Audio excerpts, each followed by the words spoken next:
vraiment d'activité zalaka tant to koti na M6 elingaki ezala bien. Bon. Voilà. Bonsoir, bonjour, Nabalandi Nyonso ya Ewalishio. Donc lelo vraiment beaucoup retrouvé ngai na Manchester Congo. Ndenge kaka na prometa kibino, ndenge kaka na ebisa kibino ki lelo vraiment naza vraiment invité principal na kati ya page Facebook Manchester Congo. Alors merci tout d'abord. Damien Malmalou. Merci beaucoup ma sœur, merci beaucoup Tomba Bikola, merci beaucoup. Et merci beaucoup Proverbe 3030. C'est moi qui vous remercie parce que vous invitez na, vous savez une surprise, vous honorez na. Malgré un micro, on n'a pas micro, on n'a pas battu la micro. Oh, tout à l'heure. On a aussi le rôle à juger dans ma prison, ma calacuna. On a invité la caméra saliée. En tout cas, voilà, ensemble avec mes frères, vraiment. Tozako yebisabino penza welcome na kati ya émission na biso o ezalaka toujours animé na ngai moko mami Yewali. Donc lelo vraiment toko solo lana ba deux frères na ndenge bozomona toko tozana deux sujets toko lobela tout d'abord makambo etali 20 ans na kati ya poto évolution na biso ba congolais na kati ya poto 20 ans ba bilan na biso pendant 20 ans to vandi na kati ya poto. Est-ce que ça zéro? Est-ce que na zéro ana c'est par rapport à quoi? Est-ce que tous en a pas problème tous a se connecter? Est-ce que tous en a problème à langue ou bien tous en a problème et à s'intégrer? Donc avec nos deux frères toko kota penza na mosindo poto solo la makambo wana et puis de deux toko solo la makambo etali kese communautaire. Oh, papa Damien Azobenga caisse congolaise. Caisse congolaise, voilà. Donc, tu reçois vraiment, na papa Damien, on peut expliquer biso vraiment la mozindo, caisse congolaise, et lingi kolobanini tout d'abord, et puis, bah, importance, nango, en tant que biso, bah, congolais, n'est-ce pas, papa? Doye, bah, vraiment, importance, il y a caisse congolaise, voilà. Caisse communautaire ou bien caisse congolaise? Caisse congolaise. Caisse congolaise. Okay. Mais donc en général les actes communautaires. Les aléas du direct veuillez nous excuser. Donc c'est un peu ça. Donc on a deux sujets na biso oyo tokolobela. Bon, tout d'abord na kopesa d'abord papa nangai mbote et puis ndenge ni zo se passer na kati Manchester. Ben à Manchester tous a confiné hein, pratiquement batna na coin na bango. Na solo la nemi na salon indo ya bien na colonial so ko pesa bien information tout ces changer ba misufu ma to mona na te mais na bi ke na ko na ya zabi. Très bien. Alors tozongi epa ya papa Damien ndenge nini Manchester parce que ba vi iyo penza communauté osimbi yango na kati ya maboko na yo ndenge nini Manchester et na communauté na biso ezo se passer comment? Ah voilà, Manchester Makamozo les gars très bien, donc Manchester nous sommes très bien. Bon, naibije sur la réponse de Nico Simba, ton dégéni, n'a pas de détails, mais naibije que tout ça très bien, et ça qui n'est que m'ont échangé, confirmé Zali, bah Makamozo Zali, donc il y a mon délai, bah business, et ça la problème, bah communauté peut tout ça bah problème, de l'eau dans le bayangwana. Donc, Simba, Tony, bon, n'a pas de détails, voilà. Ils ont aussi battu, donc, ils ont gagné réalité en Bokazali. En tout cas, merci beaucoup. Bon, qui vit le monde, bah, deux frères Naraba Lobby. En tout cas, tout va bien.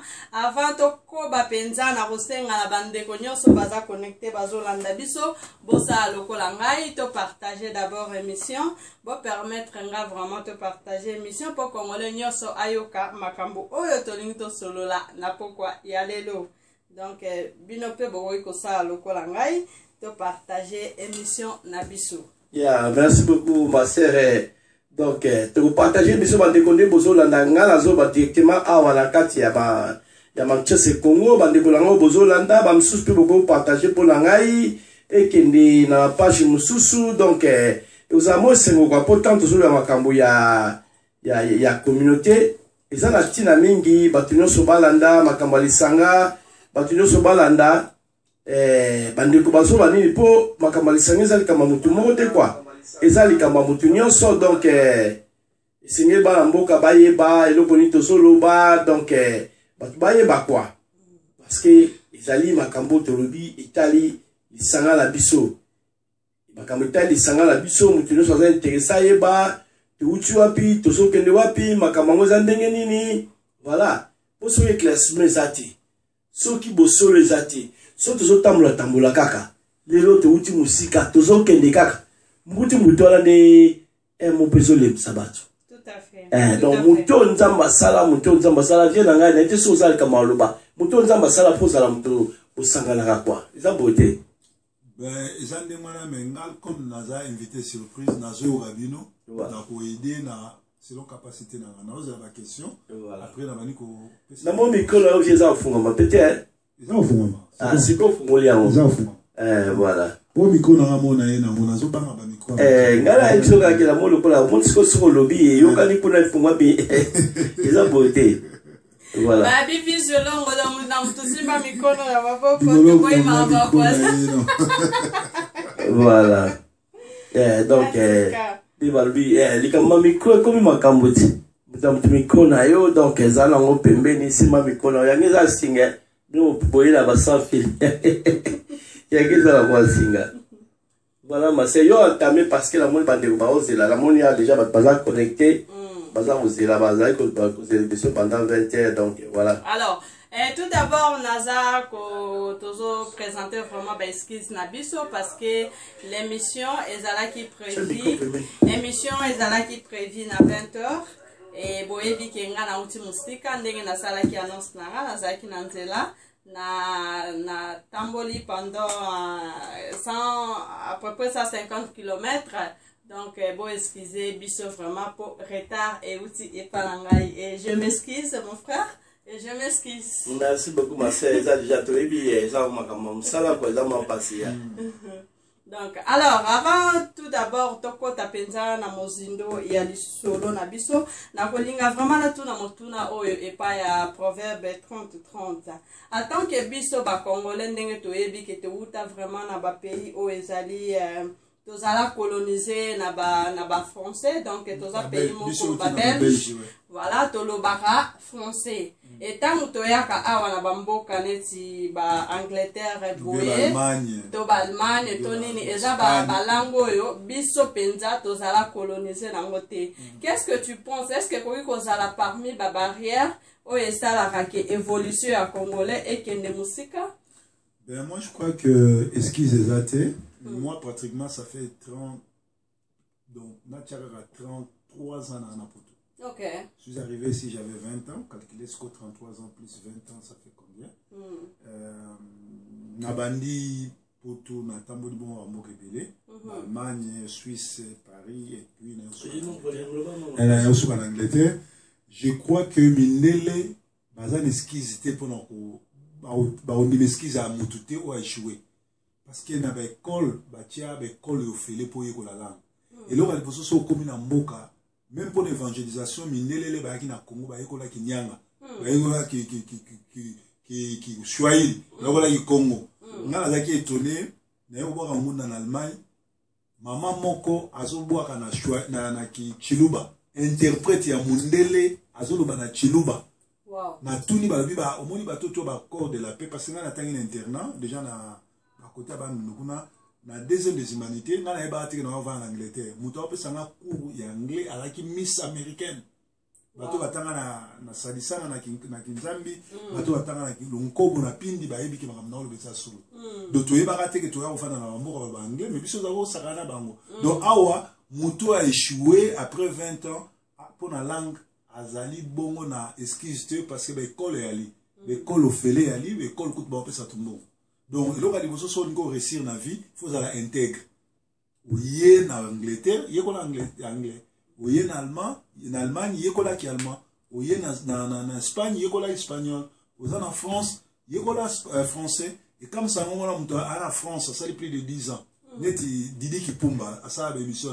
Ça fait plus de 10 ans en France, ça a français. Mais il y a communiquer. Donc, ce que soit échoué, puis non, donc, il y a une intégrité. De l'eau, il faut intègre. Alors, pour la bandeko, baya rapoto, wana peut-être que vous avez facile pour la bateau, baya trop jeune, hein, baya trop jeune, disons, entre, je sais pas, 3 à 18 ans. Mais pour la Bayaya, oh, Baya déjà plus de 18 ans. Et qui attend déjà la classe nae, peut-être na Congo, à maîtriser déjà la langue moko française. Et du coup, il faut aller sous quoi apprendre à 30 ans, 35 ans. Tu trouves pas que vous avez vraiment nettement de confusion?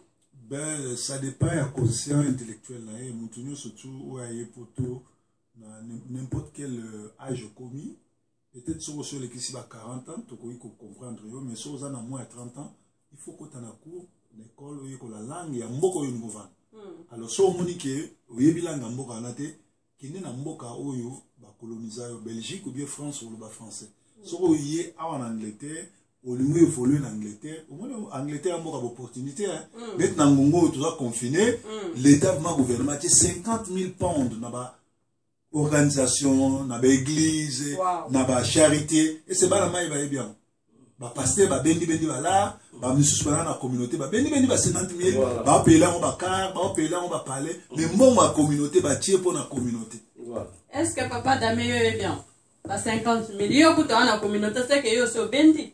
Bon, voilà, ils ont la question autour de la simanga, la communauté nini, la communauté. Mais d'abord, on a tout le temps dans la communauté, matakita, tout ça là. Communauté, on comprend la nini, ils ont wapi, pour comment on a eu, la zone ça bandeko. Pour qu'on triper à monter communauté, parce que n'a l'autre ça bandeko, ça n'a d'amiette. Naza nga lisanga ndo lobi communauté. Te moko comme ça en charité ou comme ça. Oh wane komi question souci. Wane komi na koki.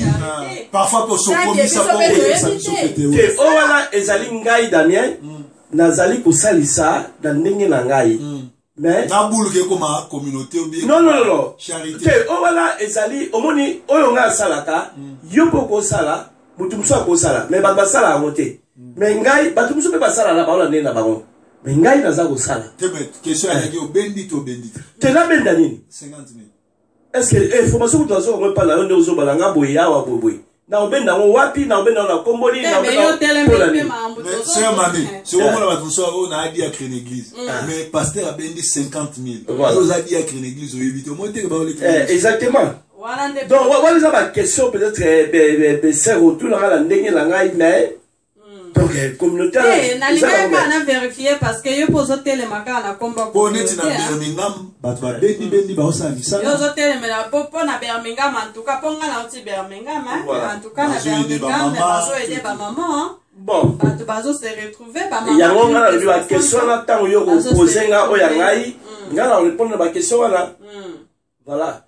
Peut-être na yebi na yoki pe information wana mais na poser nga question na ngai te tango poser question la propriété approprié, voilà, les gens répondent. Ok. Voilà. Attention, si malobe pas papa na biso proverbe 30. Dengo banda ko expliquer que batu ba benda ba 50 ans deni lisola 51. Bon, lisola 50 est le gouvernement en Angleterre. Et monique na période où il y a corona, batu belé ba bebisi misala, batu belé ba kangi ba nisko ba pesi ba mbongo pour ba leader et opinion, ba leader ya ba communauté, ba zoa communauté en charge. Par exemple, pour ça na ba maman ou bazana ba plus de 60 ans. Maman na ko kene marché te ana ninte, mbongo wana yo leader communauté ko ya osaleli ba cha, wo tikele ba miliki, wo tikele ba nini, c'est moule tout. Mais na kacha communauté na biso awa, isa na ba pasteur, isa na ba chef ba communauté, ba bendi ba mbongo, ba bombi na bango. Ba osali la ngopete. Wow. Donc ça na bango pété boye ba peli solo na te. Ba pasteur tout ya Manchester, so na zoko saba ba manga mama. So ba zulu ngote. Oh là là. Mais ba zu yango, ba mso mona payer palais, ba mso mona mwasi na boto solo ba so ba mvuka ba bango. Pasteur wa invité ne biso ina mwasi ne se mwasi mvuka kai. Azo avelo mboko nyoso apese pa mwasi. En tout cas, alors lelo penza na ngina poser au moins mituna mokie, moi des mituno na ngina poser yo na zola to penza casquette na o ya pasteur en tant que homme de Dieu. Pasteur de la diaspora. Pasteur de la diaspora, voilà. Donc permettez-moi vraiment na la tao casquette wana. Et ceux qui se retrouvent qui proverbe 30 azu penza 50 000 wana. Olinga uzapea na mtema malama kupanza wana communauté. Bon, ngai bato ba ebi ngai nakolo ba pona ngate na waninga bato ba témoigner pona nga. Na muto mtia malamu. Nakendaka na Kinshasa, na Brazzaville, nakenda oede babola. Donc soki nga na zumbongo wana, po nga na boy ko zwango, na boy kozwa ngo pona moni pour le moment nazana na stabilité ya kozwa mbongo wana te na moni ke soki nazwi mbongo wana otianga ba trouble yango na boy kozwa ngo mais soki nazwaki yango na ngana yede bato ngande na aboye na lojaka bato pa nango za na mukanda te owa kolala epa nanga oza na mukanda te na kozulu avocat oza na mukanda te oya kosala émission nanga oyeso oyebi ke émission nanga so osala émission nanga na mboko okosenga ngunda bakopesa mukanda nandeni oza Joseph Kabila Kabange Joseph Kabila c'est un criminel rwandais futo kanga to tshana boloko non c'est-à-dire que ngana mboka oyo baye banga bayamanga lokola opposant lokola réfugié politique vous comprenez donc balanda ba masolo nanga ke mutu oyo parce que munga avana ko munga travailler na Saddam ngana travailler na Saddam Hussein mwana ngana travailler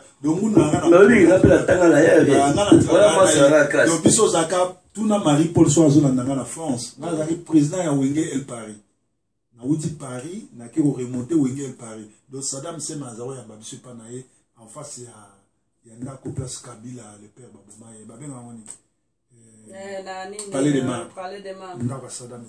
Donc, ce pays a comprendre bien penda pour faire boye bina ope mo ba sentiment ya ba nyoka laisser ba sentiment ya ba ah maintenant avant la pasteur je suis producteur. OK. Premier concert ya ba congolais na Berlin, premier concert ya ba congolais na Munich, c'est moi na bengisa papa Wemba na bengisa Kester. Et na Kinshasa na sala ba production wana. Donc nazala producteur. Alors, lelo penza nazo kotoka na casquette na yo en tant qu'homme de Dieu, hein, na lo babongo en tant que et puis pardon, naza moko ba grand sapeur congolais. Avant nazala pasteur. BBC et au filmé na Kinshasa na Kinkester, nazo moko j'avais 15 ans. Ezo mona déjà ndengo classé système déjà ezo mona na kewa vraiment ça va. Toujours Jimmy Weston là. En tout cas, bandeko bola na biso bo comprendre déjà eza vraiment ambiance à émission boche la biso ba cœur boche la biso ba like ba j'aime ba commentaire d'un moment à l'autre to botika vraiment téléphone ouvert to pona batu nyonso o ba roza na mituna ba bengame tozo continuer nanu na kati ya débat na biso lelo tozo beta lisolo ya 20 ans na poto bilan 0 et tu ko constater que na kati ya makambo wana ba homme DG pe ba participer mingi na ba échec na biso ba congolais na kati ya poto okoki ko contredire malango te j'espère. Ben moi je ne suis pas venu ici pour incriminer les hommes de Dieu. Moi je crois que mutu na mutauta na ndako na bango yo mami mkolomata na avion pasteur te mutafuta la oublier. Le pasteur aboya au diriger ndako na ote pasteur aza mokambi spirituel. Soki lelo pasteur otiki ya bando diriger ndako na yo po somba te veut faut na permission po bota faut na permission na pasteur et ça faut ya pasteur te. Soki bat ba échouer lelo na poto problème premièrement et ali vision na eli poto ponani. Et so ye poto po mona ba Didier forme baya oye poto po ba yemba yo oye poto po ba kwa na mabanga to oye poto po na likamuni. Biso to ya poto to kuta batu mususu ba poto ba Jomo Biala ba Titi Levallois ba Niarkos to landa idéologie wana. Siko l'air yo ye poto po na idéologie. Tango yo poto za na vision ni. Tango yo poto kuta na banani. Sœur mami, téléspectateur, ba cher internaute, soko ke na ndako oyo uti Afrique, oyo na ndako batu bateka ka putulu, okoteka putulu. Soko ke na ndako batu basambelaka okokoma koloba alléluia. Soko ke na ndako basala kindumba ato uta na ndako ba pasteur osala kindumba. Ezo dépendre na milliers ni yokomi. Banani bayambi yo.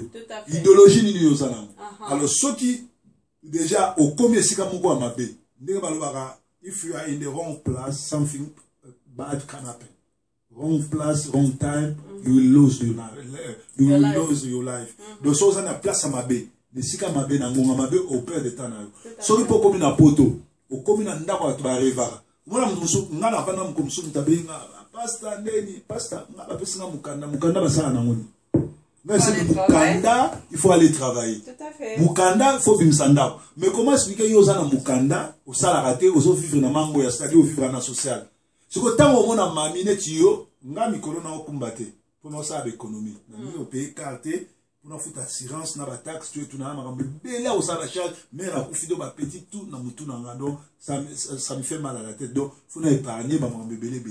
Alors yo ozwanga na karno lenga na omono na jeep no danser so naza motema ya muto amala mute na komi ko en vouloir na yo na komi ko tselo le tema de kuni pourtant na mboka oyo bakar ya ba bourse nyonso yali tout à fait y occasion yali ya crédit yali alors pourquoi ngafuna ina yo parce que soko za na mutu te soko ke na place abatu oyo baza rien ozala ne biso le to va na kin question mena ya personnel azawo ebsaso abiso komi na millier bato bana niveau noté ko fongola mono te ko soana ba monté de père que ba okitsa yo et la plupart à bateau yo to kuta na mona ba poto awa ba mona biso na kin yena na epoto te apusa na pembe na biso te mais l'air a komi apusa pembe na ngo l'air respecter nga alinga ba no sakana ka nsi to kokani non to kokani te yo oya lelo o payer parler nana na payer parler te mais la lekio une expérience na lekio na esprit en ngunda moni biso ne to abo to ba docteur na ngundologie po na mboko biso boka bangunda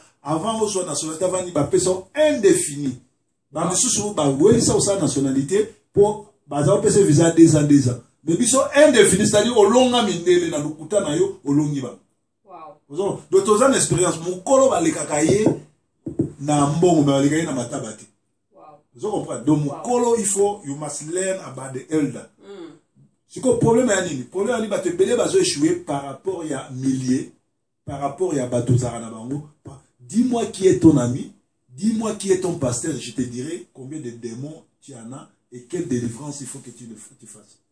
So, tanina comme un pasteur nayo, na so ba démon bono zanango, et puis na so combien de Jésus salut Marie faut ça pour la délivrance soit ici. Donc comme pasteur, comme il faut identifier vraiment yo muntu, en tant que Mosali, en tant que Monzimi, donc ce que vous avez un pasteur, moi comme bilinga. Mais bien sûr, so yebsina que aux alliés mondemi awalesa. Donc yebso déjà ba demo bono zanango. Wow. So yebsina aux alliés mondemi ya Sonic Afuta. Na yebso que délivrance ni il faut les kanango parce que na wuti pas Sonic Afuta. So yebsina za mondemi ya Coutinho. Na yebso ba prière ni il faut ça. So yebsina za mondemi ya Kankenza na yebso ba démoni ni yoza na bango. Ko wana ba vie na ngatu fana na bango. Na yebi moko na moko ndeli oyebisinga makamaka nkenza na yebi ne ya vie na bango yali so po oyebisinga za église catholique na oyebisa yo ke ata okufi bobengisi ba prêtre nyonso ba yo sala prière oke na life po église catholique eza église ba christianisme te eza église ba démon 666 so ko elo ni yo linga na ça alors problème ya nini ni tango komi na mboka luka ko kutana na batu oyo bazolinga kokeli liboso mo ngande na boy na linga baninga oyo tozobeta basolo ndeni tokoganye mbongo santo yiba santo tricher omoni mikolo tuto olanda procès ya Vital Kamerhe azali éloquent mais aza intelligente parce que chaque fois azofongola monoko azosenfoncer aza cloué ebondimela nga soki Vital Kamerhe s'en sortir azwa 20 ans en prison malgré makambo to azoloba parce que c'est un voleur qui a volé et a initié Bamasaro, a initié Banana Moisinaye, mais ba témoignage à Batouana nous soit enfoncé. Mais il continue à vouloir narguer la cour. Vous comprenez? Donc, Bateau, il était bien, mais quand il dit, on lui pose la question, Monsieur Vital Kamerhe, est-ce que c'est. Tu reconnais seulement, pardon, c'est dans mon message à Batindi, pardon, président une mission politique, Manchester Congo, et ça doit être la politique, s'il vous plaît. Président plateau Manchester Congo, donc, dans mon reminder, we cannot talk about politics. Okay, s'il vous plaît. Parce que tout ça permet de aborder, parce que, Bako tenir ça accountable la justice. Parce que cours les tribunaux les en cours Manchester Congo cause un problème parce que ceux qui jugement moi aux kende normalement tout le mais faut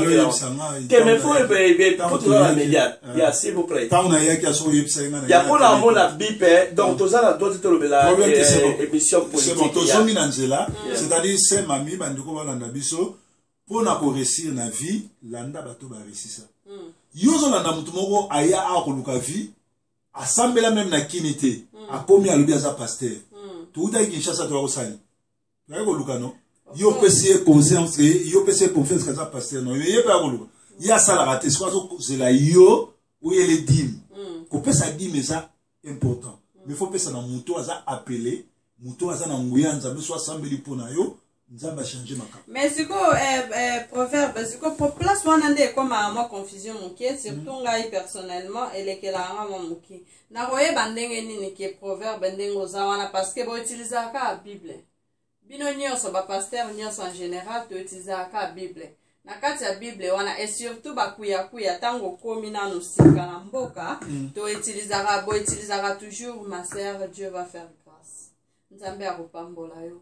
Akopesa mukanda, akobénir yo, akopesa yo mobali, tu vas te marier, okozala na bana, okobota, et tout ça du coup, o gagner confiance ya sœur wana. Et tant qu'on gagne confiance à sœur wana, automatiquement, aux yeux pouvoir sur la sœur. Et tant que la sœur akoya kokuta na siko, par exemple na mobali, oyo peut-être bayokani bafandi, mais kaka yo pasteur, okoya lisusu, obandi koloba, ma sœur, ma fille, nzamba la kisinga boy, nzamba tenga boy, et du coup, et bouleverser ma cambunyonso, bo se retrouver que famille est panzani, ou à que gauche, ou à que droite. Et à chaque fois, tant que séparation ezalaka, eza toujours échec. Surtout bana batbaza ba. Ezalaka toujours échec. Réponse est claire. Bible peut le biango, broyer babango na misala na bango. Un bon pasteur, na mauvais pasteur. Aya ngala ko ya ko lobateke na mabe na malamu tiko la koyeba ba ndenge nini ni kasi na bizaleli mutu akolo bateke aza pasteur moni yo ozwanga na ndako nanga tu yino aw comportement na voyage to sali banda Manchester tie pa ya Damien na se comporter ndeni ne relaxa yo na pasteur mais so to yino na ntila la ko so se ozaki toko se tala boye ngakutana na problème na mwasi na ngafu na bala yo malamona ko mo lobelo ma ko mesanga zanga tina o comprendre déjà ga mutu mabe Yami balé lisusu tango yami Jésus-Christ c'est Saint-Esprit ils a juge Saint-Esprit ils ali esprit nzambe et ko témoigner pa na yo ou azama beto azama malam. Voilà. Alors on a évité dans mon débat de toujours continuer Damien ce qui osa na moi et le quoi va qui ça non grâce à problème en tout cas yo c'est la qu'est-ce communautaire Nga za ozela la zo de nga za montre donc to comme na 42 minutes ya kobosa la RD en tout cas Damien la communautaire ya maina na fongola biso kese communautaire na ya lobeta so to lo bana to OK tokia ka c'est pas papa Damien et proverbe yo pe mananu mukie na tia moi vi na no moi vi no mukie Jésus voilà papa ça hypocrite balinga te papa zala no free non moi je prends en tout cas zala no free à santé yo za confiné à santé à santé alors Damien Malumalu Toyoki Damien Amati Akiti caisse communautaire caisse congolaise caisse Damien yo ngolo basko matisi fili ya biso kitsaki Ovoni Damien Mati Ezaki la hobie déjà. Alors en tout cas bande connaissent tout bazolanda biso pour comprendre que ça débat et ça vraiment débat pour les ça ko échanger vraiment ba idea ndenge to lobara toujours to ça ko échanger ba idea et d'un moment à l'autre Damien oko balancer numéro pona bandeko bakobenga po batuna pe bamituna na bango avant vraiment tokota na ba question na ngai na kolinga tout d'abord na yeba qui est Damien Malumalu. Damien Malumalu azali un vrai Congolais donc nga kinois na botama na papa Malumalu na mama Timba Anne nga natangi na Elimo Santo Livulu natangi na collège Boboto natangi na collège Temo naki na ba missionnaire na Mozambique naki français toke Italie Portugal Brésil na ndenge to yaki ala ba mindele ba bembinga ya l'Angleterre la question de Damien voilà en tout cas donc ba mindele mutu ba memayo awe na attend que sango ya bon na ki attaque sango attaque religieux catholique oui bien sûr ya OK et ndenge ni no se retrouva parce que soit Nathalie vraiment na ba info nanga Damien il est marié, asa marié na mwana. Ya bon. Non, oh voilà, peut-être que j'aurai moi taming na koma briefly ezali ke bon ngai na de to benga ngo dispensation de l'église catholique le monde ba ke mutu mo zala religieux mais au moni mon boye qui était bon là sous sa vi na ngai na collaboration na l'église awa au senga na Rome ngaza ki religion na banda ko dépendre directement na pape au senga na Rome qui était na moni que mission na ngai ko kiawa na lina na tikiawa pardon dans la zone prendre des questions pardon c'est parce que il est intéressé na il y a mais ça question il y a na c'est ça question oui dans le bien moyo qui a très bien pour bazo tape belé awa religion non so catholique a dépendre directement na pape na Rome donc naza exception te ya na biso ba ni ko ta question to ke musika alors na senga ki yo ba senga ke non na sala vinanga parce que na yaki wala mona ki tout le monde a mdele partout na mona communauté na congolaise à partir à Londres naza ba camarade banasi baza na Londres ba Gilembo de tupana bangwawa ba Bodé ba sawa donc voilà na yaki na bike c'est pour sa communauté congolaise bah ça la vie dans la privée bon Rome est considéré bon ça va tu as fait pour l'église et maintenant fais ce que tu veux voilà des zaki donc c'est en tout cas merci beaucoup Damien Malumalu pour nous éclaircir biso mamuke pour biso penda tant to banda kola to yeba ke basango babala raté alors merci pour la information ana et le lot moni Damien Malumalu na caisse communautaire donc caisse congolaise ndenge moko ozobenga et le oni ne pousser vraiment motivation nini ezuyo lelo okende na caisse communautaire parce que ngai personnellement na ebi Damien Malumalu na communauté aba bibembe kokunda matanga et tout ça donc moi ebele penza côté casquette nga nazo retrouver mingi média Congo Manchester Manchester Congo plutôt et Congo voilà Congo Unity Congo Unity ya été parce que la très sérieux tout ça ba te bel ba Hollanda donc yango wana vraiment na lingi na yeba motivation nini vraiment Damien ezwa ki yo lelo telemela parce que au telemi pensa soki natali bien ozo matozo kitozo sala ba effort ozo kota par-ci par-là ozo frapper vraiment ba porte alors motivation nini ezwi yo lelo Damien olongwe na casquette na yo en tant que journaliste donc otiki makambo ya média du coup okomi na communauté qu'est-ce communautaire motivation nini ezwi yo et puis intérêt nini eza na sima ya motivation na yo bon réponse ça en bref dans le sens que au moins naza parmi bino ba congolais donc motivation la nga ezali que donc il fallait normalement question la yo pomi tout na yo moko non yo tozo sala ba ngala zo sala mo mais na koloba lo la sens que pomi tout na donc de quoi comme place sur la pona nini ya on a tout li oye ya nazo répondre donc congolais nyoso moi na Manchester nyoso ami tout na ke Damien comme une réaction pour la nuit. Voilà. Donc les Camerounais se sont dit madame Nokolanga Damien yomi tuna. Parce que ils ont dit madame Nokolanga yomi tuna oya bimi si o Damien bimi si na le bala batu songa na le bilikambo j'ai des questions que j'attends. Vrai ou faux? So ebi singa eza vrai. Donc betela maboko. So ebi eza faux corriger ngai. So ebi qu'est-ce congolaise? Ce est faux. Yo la sans place qu'est-ce que moi les ali. Ce est vrai. Ce est vrai. Pardon. Non.